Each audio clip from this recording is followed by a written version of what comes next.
करता हूं। मेरे प्यारे भाइयों और बहनों, मैं अपनी बात आगे कहूं, मैं सबसे पहले भगवान बिरसा मुंडा जी और वीरता के प्रतीक महाराणा प्रताप जी की पावन स्मृतियों को नमन करते हुए अपनी बात को 5 मिनट में पूरा करूंगा। मेरे प्यारे भाइयों और बहनों, कांग्रेस पार्टी का अध्यक्ष होने के नाते मैं कुछ बात आगे कहूं, उससे पहले मेरे अनुज विक्रांत भूरिया जी ने आप सबको संबोधित किया। ये विक्रांत भूरिया जी आप सब जानते हैं कि ये आदिवासी कांग्रेस के राष्ट्रीय अध्यक्ष हैं और आदिवासी कांग्रेस का राष्ट्रीय अध्यक्ष होने का तात्पर्य आप अच्छी तरह से समझते हैं कि इस देश में हमारे जनजातीय भाइयों की और बहनों की संख्या कितनी बड़ी संख्या है, उन सब को एकत्रित करने का अहम कार्य कांग्रेस की तरफ से आप पूरे राष्ट्रीय स्तर पर करते आ रहे हैं। आपका परिचय मैं इस रूप में देना चाहता हूं कि आप मध्य प्रदेश के झाबुआ विधानसभा क्षेत्र से वर्तमान में विधायक हैं। हमारे शीर्षस्थ नेता राहुल गांधी जी के विश्वसनीय हैं और राहुल गांधी जी ने भी एक बहुत ही महत्वपूर्ण कार्य हमारे आदिवासी समाज को एकत्रित करके और कांग्रेस को मजबूत करने का जो अहम काम आपको दिया है, मैं इस देवभूमि से ये ऐलान करना चाहता हूं, भगवान से प्रार्थना करना चाहता हूं कि इस पुण्य कार्य में आप जो अपना परिश्रम और श्रम लगा रहे हैं, जो प्रयास कर रहे हैं, आपको परमेश्वर भगवान बद्री विशाल, भगवान केदारनाथ और गोलजू देवता आपको आशीर्वाद दें, ऊर्जा दें, शक्ति दें और आपका मनोरथ पूरा हो, आपकी मनोकामना पूरी हो। और ये मनोकामना वो मनोकामना है जिस संकल्प को हमारे विक्रांत भाई यहाँ पर व्यक्त करके गए कि हमारा मकसद है कि आदिवासी समाज पूरे भारतवर्ष में जिन परिस्थितियों का सामना आज कर रहा है, जिन दिक्कतों का सामना कर रहा है, हमें सरकार इसके लिए लानी है कि उन परेशानियों को दूर किया जाए। सरकार आने के बाद आपको संघर्ष करने की जरूरत नहीं है। सरकार आएगी तो ये मंच पे बैठे हुए लोग नारायण सिंह भाई, गोपाल सिंह राणा जी से लेकर, अशोक जी से लेकर और दान सिंह जी से लेकर, भुल्लर जी से लेकर और ये गणेश कोदियाल और भूरिया जी, भाई भुवन जी, हम लोगों का कर्तव्य होगा कि हम लोग आपकी इन परेशानियों को बिना संघर्ष के आपके घर पर शासनादेश लाकर देंगे कि आज से आपको इस बात से निजात मिल गई है। मेरे प्यारे भाइयों और बहनों, मैंने 5 मिनट कहा था, 2 मिनट और ले लूं भाई, आपकी आज्ञा हो तो। हमारा आप लोगों से रिश्ता है, कांग्रेस का आप लोगों से रिश्ता है और वो क्या रिश्ता है? वो सामाजिक और राजनीतिक रिश्ता है।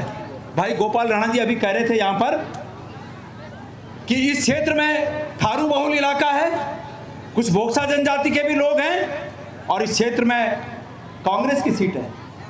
भाई गोपाल राणा जी कह रहे थे कि इसके बगल में खटीमा जो विधानसभा क्षेत्र है, वहां पर आपकी संख्या काफी अच्छी संख्या में है, वहां भुवन भाई कांग्रेस के विधायक हैं। इसके अलावा बाजपुर से आपने जिक्र किया, बद्रीनाथ का आपने जिक्र किया, आपने चक्राता जिक्र किया, आपने धरचूला का जिक्र किया और कहने का तात्पर्य यह है कि जहां जहां आदिवासी बहुलता है वहां वहां कांग्रेस के विधायक बने। यह इस बात का प्रमाण है कि हमारा आपसे रिश्ता है, कांग्रेस का आपसे रिश्ता है और वो रिश्ता ये है कि कांग्रेस जब आपके पास अपना पल्ला लेकर फैलाती है तो आप कांग्रेस को निराश नहीं करते हैं, लेकिन जब जब कांग्रेस की सरकार बनती है तो कांग्रेस भी आपके समाज को और आपको निराश नहीं करती है। मैं ऐलान करता हूं कि आप लोग कांग्रेस की सरकार बनाइए, एकजुट होइए, कांग्रेस का संकल्प है। अभी भूरिया जी कह रहे थे, भूरिया जी राहुल गांधी जी के संकल्प को यहां पर दोहरा रहे थे। आज राहुल गांधी जी कौन सी लड़ाई लड़ रहे हैं? राहुल गांधी जी केंद्र की सरकार से, बड़े बड़े उद्योगपतियों से, माफियाओं से लड़ाई लड़ रहे हैं। किसके लिए लड़ रहे हैं? गरीबों के लिए लड़ रहे हैं। किसके लिए लड़ रहे हैं? आदिवासी समाज के लिए लड़ रहे हैं। किसके लिए लड़ रहे हैं? अनुसूचित समाज के लिए लड़ रहे हैं। किसके लिए लड़ रहे हैं? दबे कुचले समाज, दबे कुचले लोगों के लिए लड़ रहे हैं, जिनकी उम्मीदें नाउम्मीद में बदलने की कगार पर हैं, उनको उम्मीद दिलाने की कोशिश में राहुल गांधी जी संघर्ष कर रहे हैं, भूरिया जी संघर्ष कर रहे हैं, कांग्रेस के लोग संघर्ष कर रहे हैं। हमारा आपसे ये रिश्ता है कि जब आपको कांग्रेस की आवश्यकता होती है तो कांग्रेस खड़ी होती है, और जब कांग्रेस को आपकी आवश्यकता होती है तो आप खड़े होते हैं। ये सामाजिक और राजनीतिक रिश्ता हमारा आपसे है। और मैं वादा करता हूं कि कांग्रेस की सरकार बनने पर जिन जिन बातों का यहाँ पर जिक्र किया गया, आपकी जमीनों को सरकार किस तरह से पट्टे निरस्त कर रही है, आपको संघर्ष करने की आवश्यकता नहीं होगी। मैं ऐलान करता हूं कि सरकार बनने पर अनैतिक रूप से, इलीगल रूप से और वॉयस होकर जो आपके खिलाफ पट्टे निरस्त करने की कार्रवाई हुई है, उसके लिए संघर्ष करने की आवश्यकता नहीं होगी।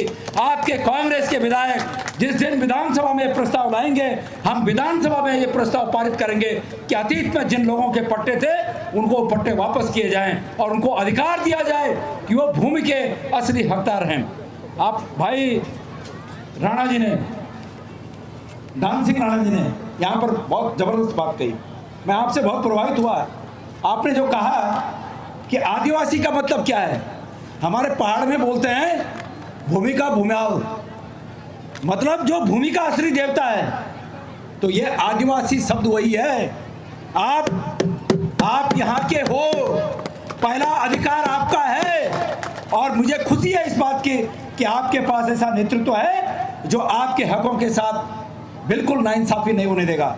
मुझे पता है शाम के समय हमारी बहनों को घर में जाकर खाना बनाना होता है, कई काम होते हैं, बहुत विलम्ब हो गया, मैं क्षमा प्रार्थी हूँ। और जब तक आपके कार्यक्रम पूरे नहीं होंगे, मैं भूरिया जी को बहुत, मुझे मालूम है दिल्ली जाना है, उनके घर कार्यक्रम भी हैं, लेकिन आपके सम्मान में हम ये कार्यक्रम जरूर देख के जाएंगे। हम तब तक यहाँ बैठेंगे, आप लोग इत्मीनान से इन कार्यक्रमों को भी देखें। बस मेरा कहना यह है कि हमारा संकल्प पक्के तौर पर है कि हमने आपके हक की, जब तक हम विपक्ष में हैं, लड़ाई लड़नी है, और जब सत्ता में आएंगे काम करके दिखाना है। और आपसे भी उम्मीद है कि कांग्रेस पार्टी को मजबूत करिए। जो जहां है, रिश्तेदारी में, यारी में, दोस्ती में, जो जहां है, हमारी बहनें एक एक बहन 10-10 जगह फोन करके अपनी भाभी को, देवरानी को, जेठानी को, सास को, माँ को, फूफी को, ननद को फोन कर करके कहे कि कांग्रेस ही एकमात्र विकल्प है। जितनी दिक्कतें हमारे नेताओं ने यहाँ पर बताई, उन सब दिक्कतों का इलाज ये है कि इस प्रदेश में सरकार में परिवर्तन होना चाहिए और कांग्रेस की सरकार बननी चाहिए। यही मैं आपसे आशीर्वाद देने यहाँ आया हूँ। आप सब लोगों का बहुत बहुत धन्यवाद।